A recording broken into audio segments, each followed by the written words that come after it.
welcome back to yet another tutorial where we are continuing to explore the effect that we wanted to replicate, where we can apply image effects much like this example here, where if we click here rotate we get things like that. Alright, okay, so how are we today? I hope you guys are all doing well. Apologies about the abrupt ending of the last video, but I had to go away and kind of reassess the situation, and I actually found I did some things wrong, so we're going to fix those. We are going to fix those issues, and then once I'm done, things should work as normal. Okay, hope you all had a good day. I had a good day, so let's get into it, shall we? So you might have had some code which was in here, for example like that. I just literally deleted it because it's redundant. We're gonna do things from we're gonna change things a bit. Okay, so the last time we had blur, we had grayscale, we had hue rotate effect. I actually forgot, so we probably need to have like a default effect that's called none, where nothing is applied. Okay, so we'll have an extra one right there. Probably wouldn't hurt to update the CSS to change the grid to like 4. Okay, so we all see all 4 of them on the same line. Okay, just to make things look neat. Right. Now, there's something in our radio buttons where you see how these are blank right now. How about we go and apply the change to the input type radio for the none section? How about we go and type checked, okay, and see what happens. So by default, we can see that none has this blue cursor that tells it that it's in full effect, it's checked, it's active, it's working. Okay, and you might have realized when I tried to do my JavaScript it wasn't working. I can get nothing working. So it turns out excuse me, radio buttons, okay, like especially these, right, in order to get their values, they have to be wrapped inside a form. Okay, this is something I haven't taught you guys, but it's another element called a form. So FORM.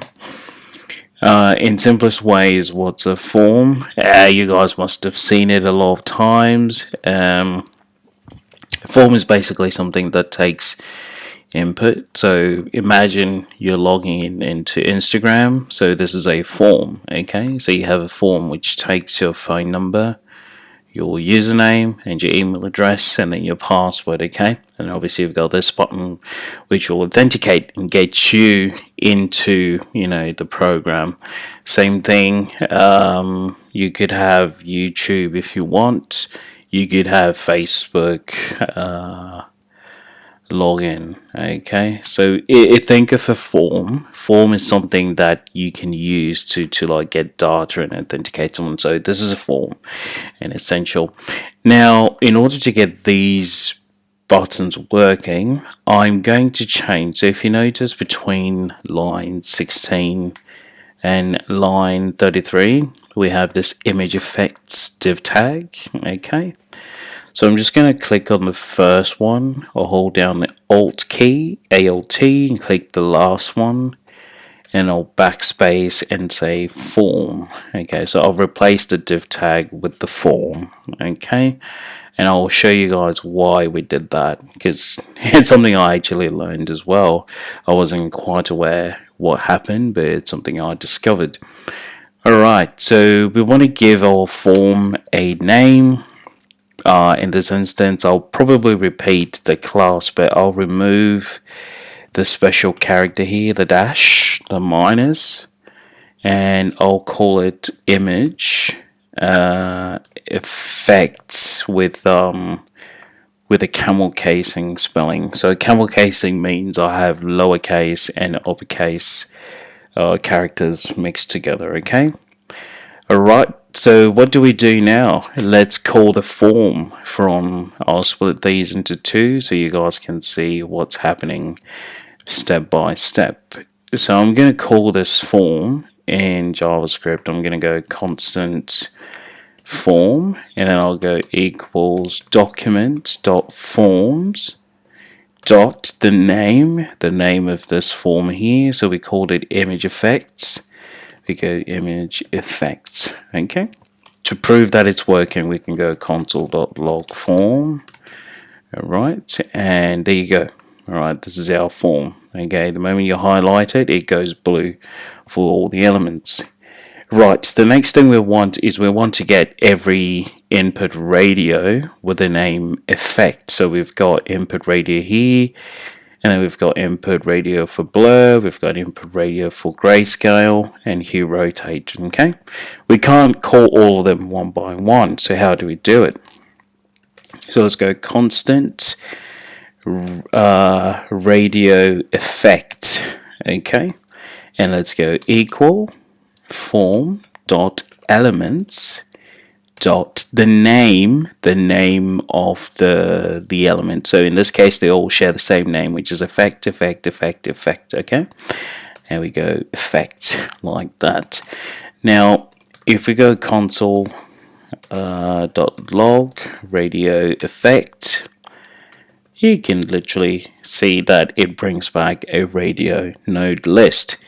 So the reason the previous way failed was because the input type radio is something called a field set. Okay, so if you go HTML field set, okay, these are things that tend to work in a form. All right, so things like, you know, input type, blah blah blah, you know, and all the, you know, nice little things. Okay, so field set is something that's related to a form. Okay, maybe down the line when you guys have matured a bit, I will teach you how to handle forms. Okay, how to get data, how to play with it.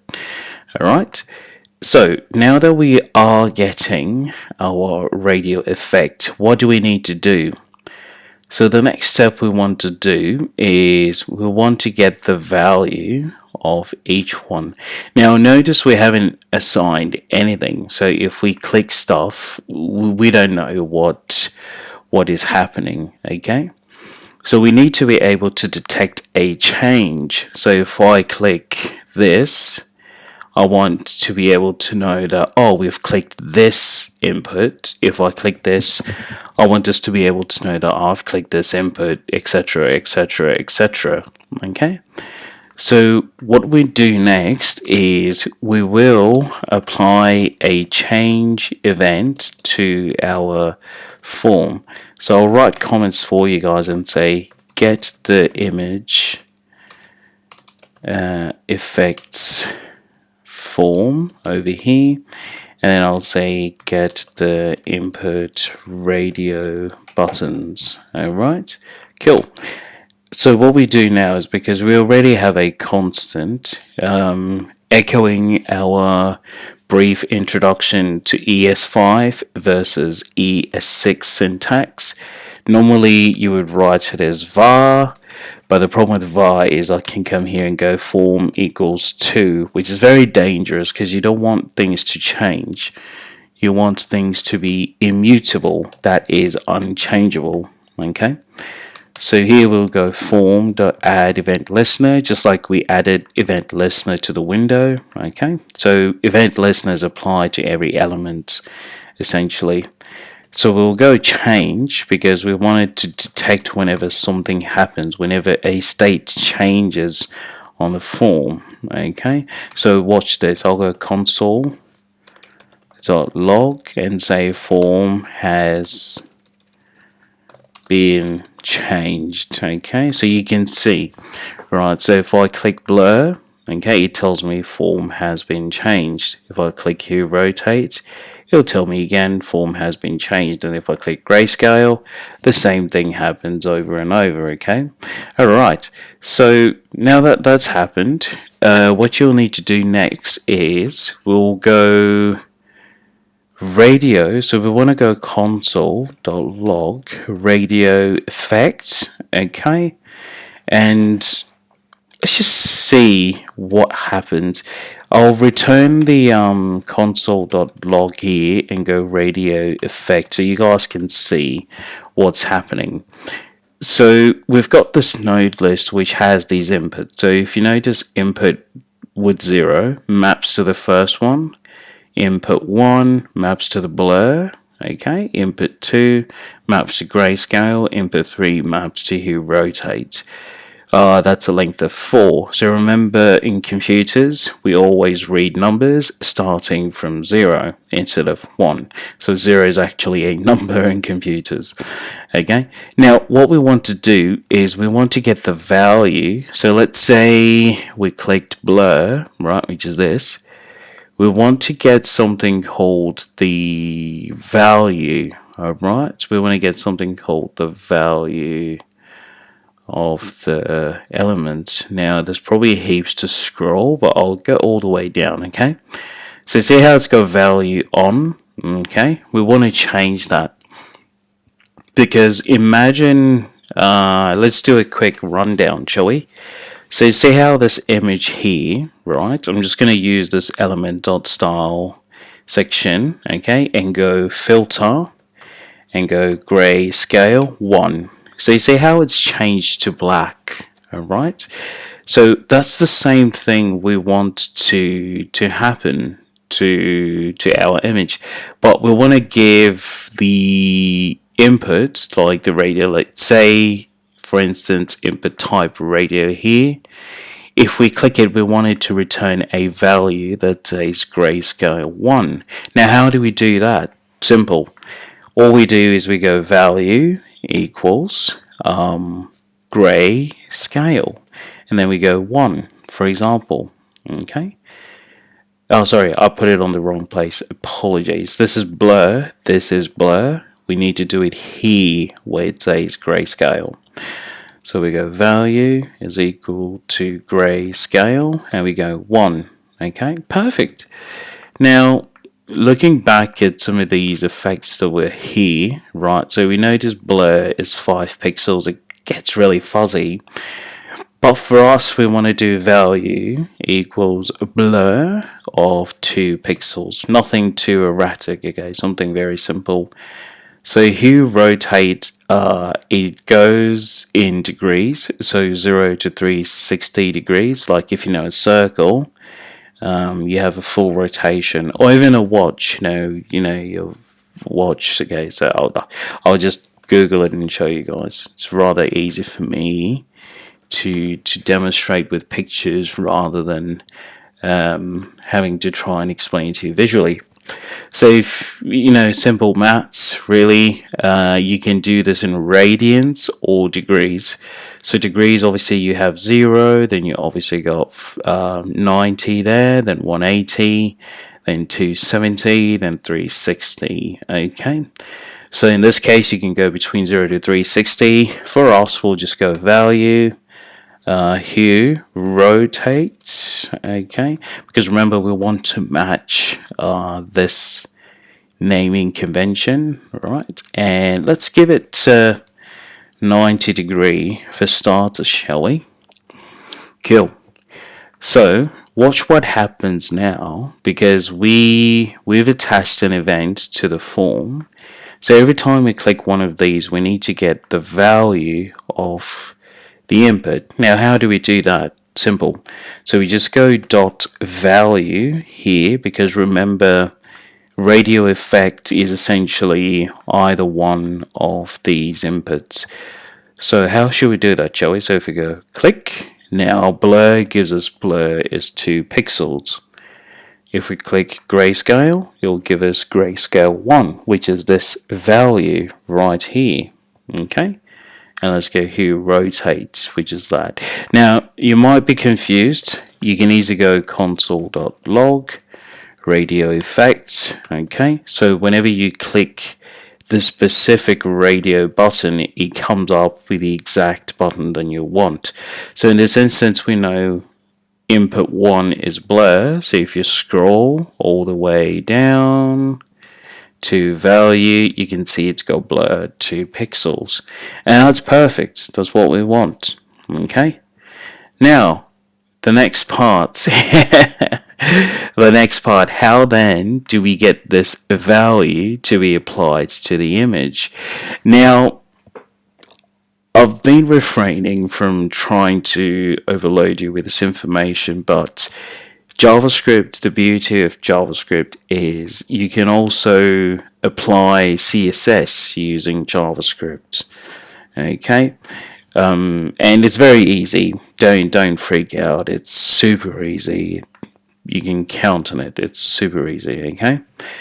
So how about we go? Let's say get the image, shall we? And then go constant. And let's go image is equal to document dot query selector this time. And where is our image? Our image is sitting right here. Sorry. I apologize about that. So our image is sitting right there. So we have a div tag, image container, which contains the image element in itself. Okay. So what should we do? Simple. Remember in our CSS, we literally had image container and then we have image. Okay. What we can also do is we can specify that we want this exact image. Sometimes you might have multiple images right here, but you probably want one that's specific. Okay. So how do we do that? So we do the same thing we will do in CSS, and I'll show you. So imagine we came down here, right? And we go, so we select the image container, which is that, right? Sorry, I'm struggling to find space on the screen. I'll go plus, and then I'll go image to target the image element. So if I go display none, the image disappears, okay? So that way we know that we're targeting the right image. Now, you can copy this exact string. You can copy exactly this string, this .img minus container space img, okay, which targets this element.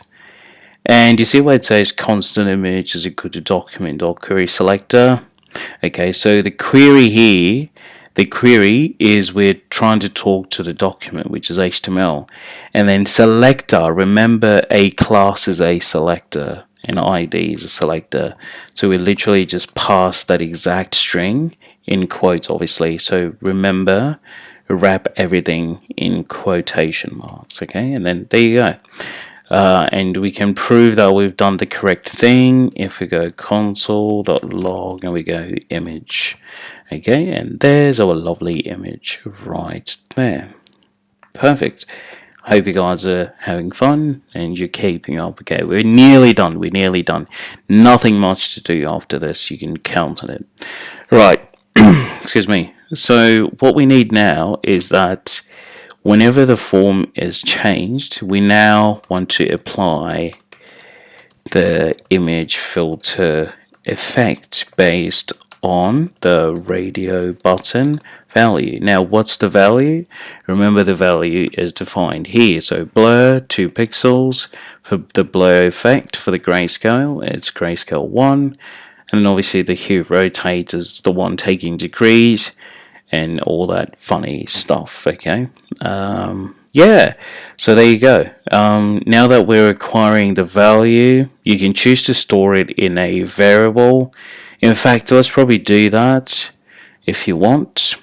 Okay, so let's say constant value from radio button, okay, is equal to radio effect dot value.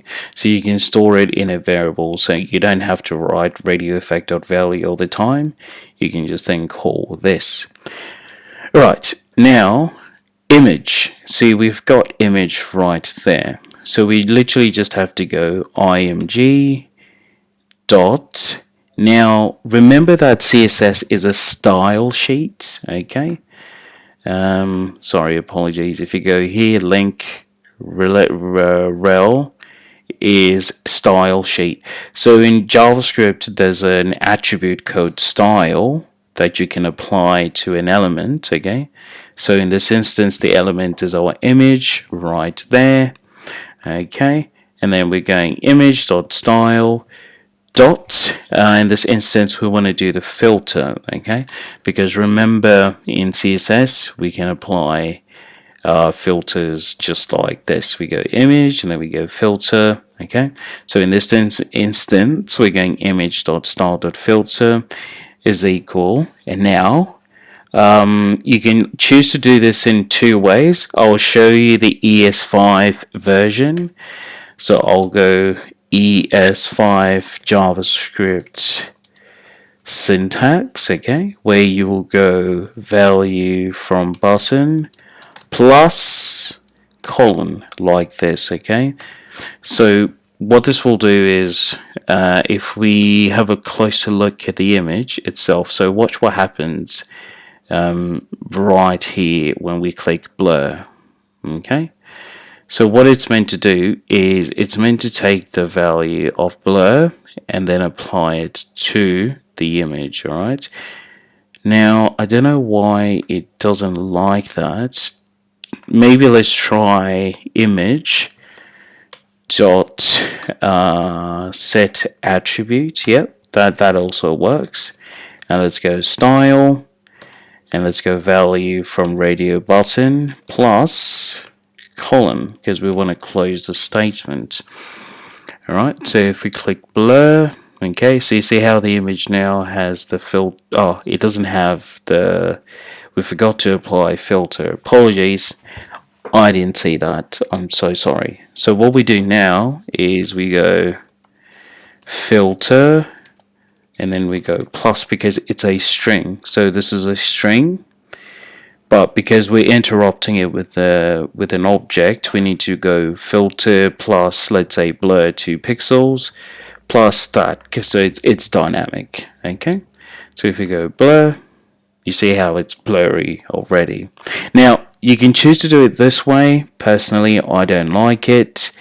I'll say uncomment and comment out ES6 syntax. Now I don't like this way. I prefer to do it the ES6 JavaScript syntax. I would say comment out ES6 and uncomment ES5. So the reason I'm putting these comments is if you want to do it this way, comment out the ES6, for example. If you can't use both at the same time, you can only use one at a time. So either you commit to the ES5 or the ES6. Now the ES6, what's the difference? ES6, we just go image.set attribute, which is kind of the same thing, but instead of these single quotes, so single quotes look like this, double quotes look like that, we use what's called a backtick. Okay, so if you like, there's like these backtick whatever string quotation marks. Now how do we get a backtick? Very simple. So we go QWERTY keyboard. Okay, sorry, I don't know what I did there. So if you look at the keyboard, right, I don't know how clear you can see this image, but I will try and open it in a new tab. Right, okay. So you see how you've got these numbers at the top. You got 1, 2, 3, 4, 5, 6, 7, 8, 9, and then obviously sometimes you can hold Shift to access these special characters, like Shift 8 would give us the asterisks, which we did in our CSS, if you remember, at the very top there. All right. Okay, and then obviously you can go Shift 6 to give the caret, which is the little pointy arrow, Shift 5 to get percentage. Now the backticks are like literally this key, the first key, which is to the left hand side of the number 1. Okay, so you've got number 1 here at the top, you've got this backtick right here, so you got the little squiggly line going across, and you got this little slanted, I don't know what to call it, little dot maybe. All right, so that's the backtick. So you just have to press that. You don't have to press any other key. You just tap it once, and then you render. Then you tap it again. Then you close the literal string. So they're called literal strings. So if you go ES6 and go literal, sorry, I was holding down Shift. You go literal strings, okay? These are what they're called, or template strings. That's another name for them, okay? So you have like these little backticks, right? Now, what's the advantage of this over, the ES5 way? Simple. Watch.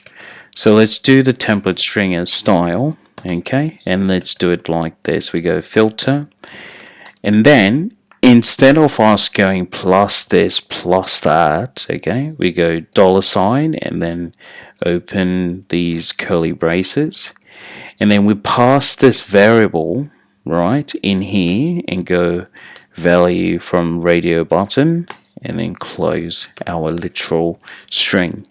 Now, I don't know about you, but to me this makes the most sense and it looks neat, okay? Versus this where you have to go plus this, plus that. Imagine you had like various combinations here where you had to do opacity something and then you had to do plus plus. It does get a bit messy, so template strings, they're your best friend, okay? So in this one, I'll say we will use template strings, and then I'll put like there instead of quotes, single and double.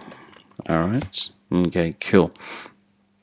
Now if we venture to our code and let's go blur, you see now it just says filter blur 2 pixels. Now the attribute we did was style, so this is what they call inline CSS. Now we're used to writing CSS in a file and then we link it to the HTML. That's perfectly fine. I want you guys to learn that.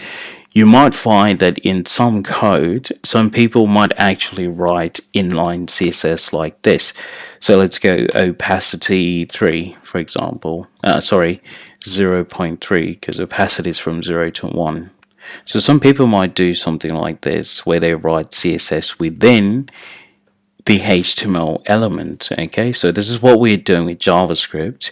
We're basically hacking the DOM, which is the document object model, which is the HTML file, and we say, hey, look, if I click blur, can you please apply the filter for blur? What about grayscale? I wonder what grayscale will do. Ah, I see. So now it's changed it to filter grayscale 1. And we go hue rotate. There you go, Bob's your uncle. Alright, so imagine we changed hue rotate to, I don't know, 45 degrees, and then we click again. Yeah, it doesn't do much change, but if we go 360, alright, and then we go, see, 360 doesn't do much either. What about 12? Let's try 12. Ah, I see. So it's mostly going from a brownish hue to a greenish hue. So we can put back 90 degrees. That's no problem. Okay, and there you go. Right, isn't that lovely? We managed to create our own system that, more or less replicates what we see here. Now, saturate, how about we do saturate, shall we? Because now that we've made things dynamic, I'll comment these out because you don't need them. I'll write a comment here and say uncomment the console logs for testing. Right.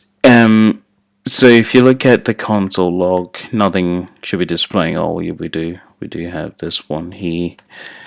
So I'll comment this out. Okay. Now we've basically made things dynamic. So whatever radio button we click, we're bound to change the filter. Okay.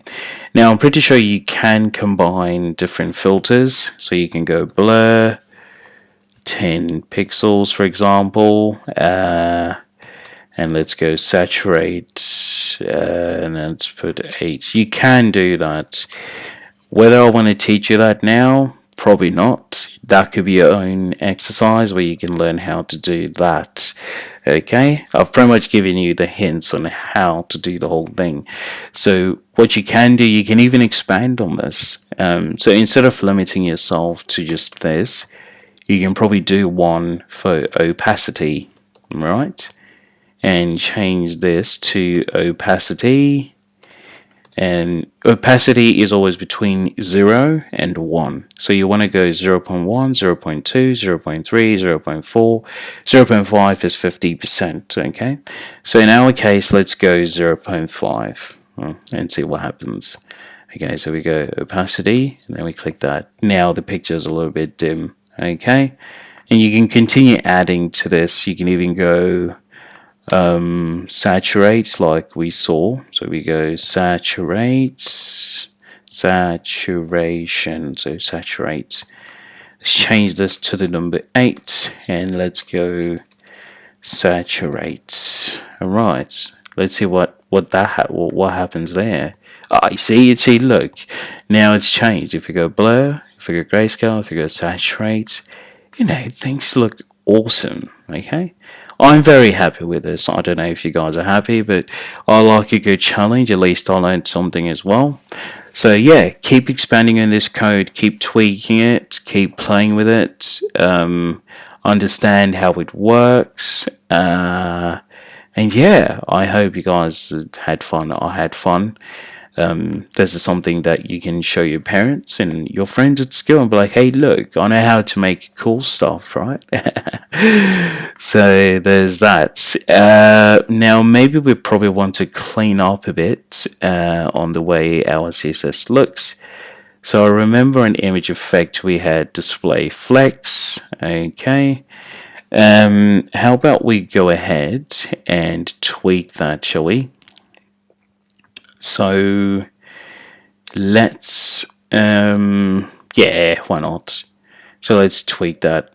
So let's go image effects, and let's go input, and then square brackets type equals radio. All right, and then dot image effect, and let's target the span tags. Remember, there's 2 of them. There's literally 2 of these elements wrapped inside image effect. Now, if we go border 1 pixel solid red, it kind of gives us an indication of what we're looking at, which is good. So we want to go flex 1. Okay, so flex 1 seems to kind of fix the issue, but not really. So let's go flex 10 auto. Okay, and let's give it a width of 100%.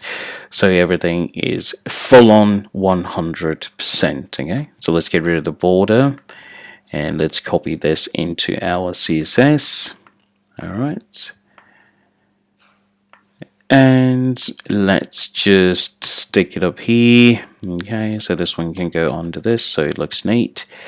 And then now, well, let's divide the rationing. Let's ration the size of the buttons inside the parent element image effect. So let's just say radio buttons can only do max width of 10% at all times. And then the span tag takes the rest of it because it's got the word. So you go max width 90%. And then it should look like that. Oh, that looks terrific. All right. Let's get rid of this one. Not really a one to do something like that. Okay, maybe let's remove the width 100%, or maybe the flex like that. Wait, there we go. And then let's go.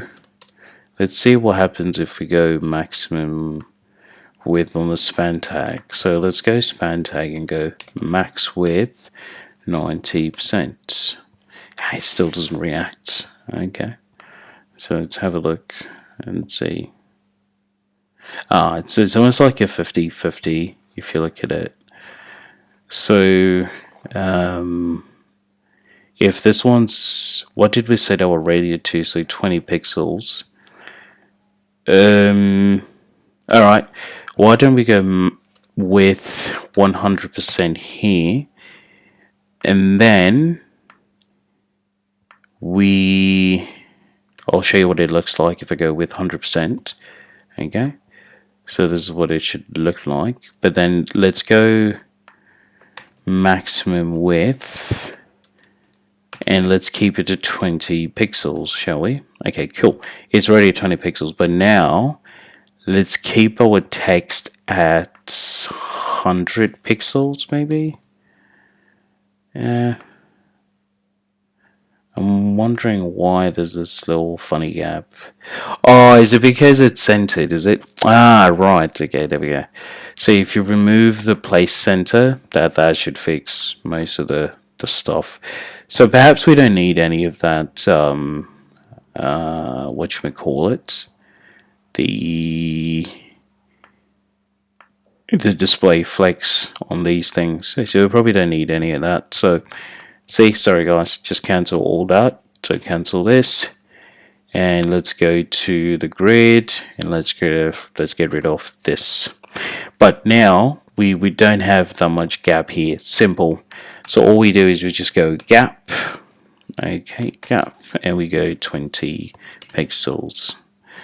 All right, and then sorry. Wait, why is it not reloading properly? And there you go.